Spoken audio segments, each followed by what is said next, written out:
Hi guys, welcome back to the channel. So, welcome to the new project, and it is an ESP32 camera. So I made this a couple of years back. It's a ESP32 Wi-Fi camera.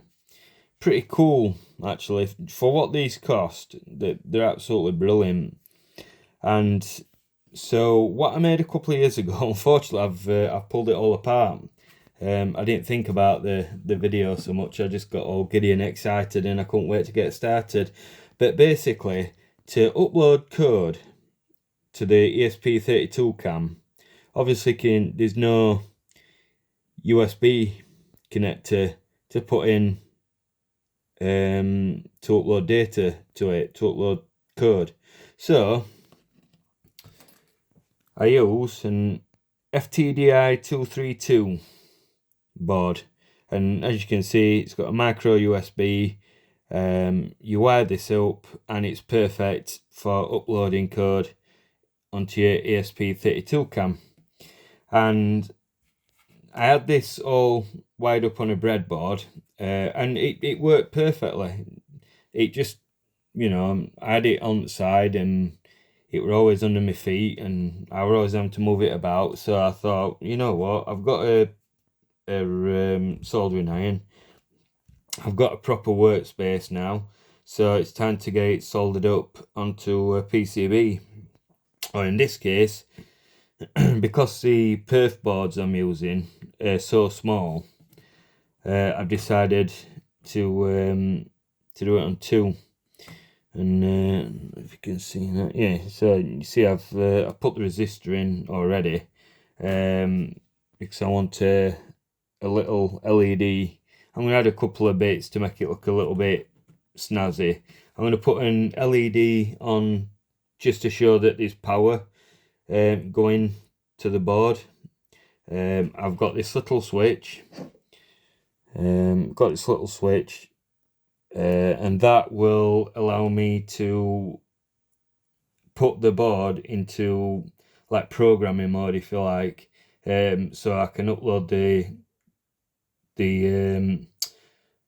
the sketch, the programming code, whatever you want to call it, and then disconnect it again, and that'll stop data going to it.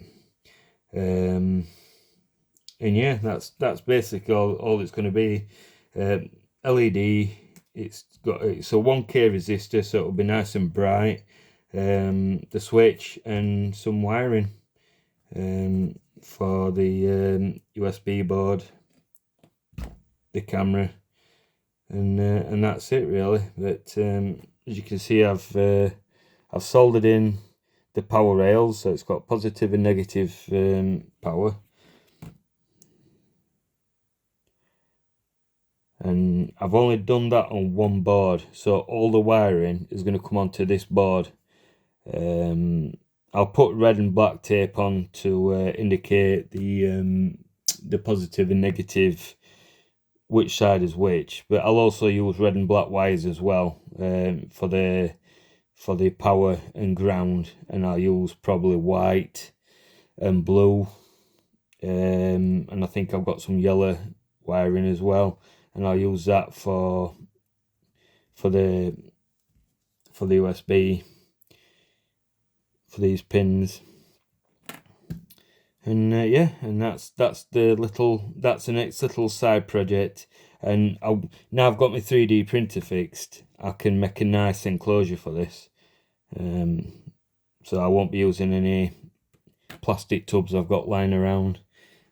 Although I keep plastic tubs like that because I know that one day they will come in handy. They always do. So yeah, cool. Keep an eye out, and I'll post some updates as I go along. I might even try and video myself soldering, but I'm awful at soldering, so I don't know. I'll see how it goes. But yeah, cool. Thanks for watching. Take care. Bye bye.